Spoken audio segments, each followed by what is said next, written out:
ഇത് സർക്കാരിൻ്റെ അനാസ്ഥ രക്ഷാപ്രവർത്തനത്തെ തടസ്സപ്പെടുത്തിയതിൻ്റെ കാരണം മന്ത്രിമാരുടെ ഇടപെടൽ ആയതുകൊണ്ട് കൂടുതൽ ഉത്തരവാദിത്വം ഗവൺമെൻറ്റിനുണ്ട്. ഞങ്ങൾ ആവശ്യപ്പെടുന്നത് 25 ലക്ഷം രൂപ മിനിമം ഈ കുടുംബത്തിന് സഹായമായി കൊടുക്കണം. ആ കുട്ടിയുടെ ചികിത്സാ സഹായം മുഴുവൻ നൽകണം. കുടുംബത്തിൽ നിന്ന് ഒരാൾക്ക് ജോലി നൽകണം. ഈ 3 കാര്യമാണ് ഞങ്ങൾ ആവശ്യപ്പെട്ടിരുന്നത്. അത് സർക്കാർ ചെയ്യാൻ തയ്യാറല്ല. ഓരോ വാശിയാണല്ലോ. ഒരാൾ പോലും ഇതുവരെ വിളിച്ചിട്ട് പോലുമില്ല കുടുംബത്തിൽപ്പെട്ട ഒരാളെ.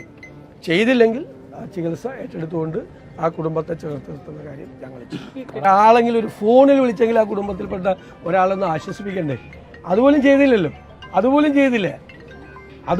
അതൊക്കെ ഓരോരുത്തരുടെ ആറ്റിറ്റ്യൂഡാണ്, ഓരോരുത്തരുടെ സമീപനമാണ് ഇത്തരം കാര്യങ്ങളിലുള്ള സമീപനം. ഇന്നലെ മുഴുവൻ മന്ത്രിസഭാ അംഗങ്ങളും എല്ലാ ആളുകളും പ്രധാനപ്പെട്ട ആളുകളും ഒക്കെ ഇവിടെ ഉണ്ടായിരുന്നല്ലോ കോട്ടയത്ത്. എന്നിട്ട് പോലും അതൊന്നും ചെയ്തില്ല. അതൊക്കെ അവരുടെ ഔചിത്യവും അവരുടെ കാര്യം. ഞാനതിനൊന്നും പറയാൻ നിൽക്കുന്നില്ല. അത് ജനങ്ങൾ വിലയിരുത്തട്ടെ.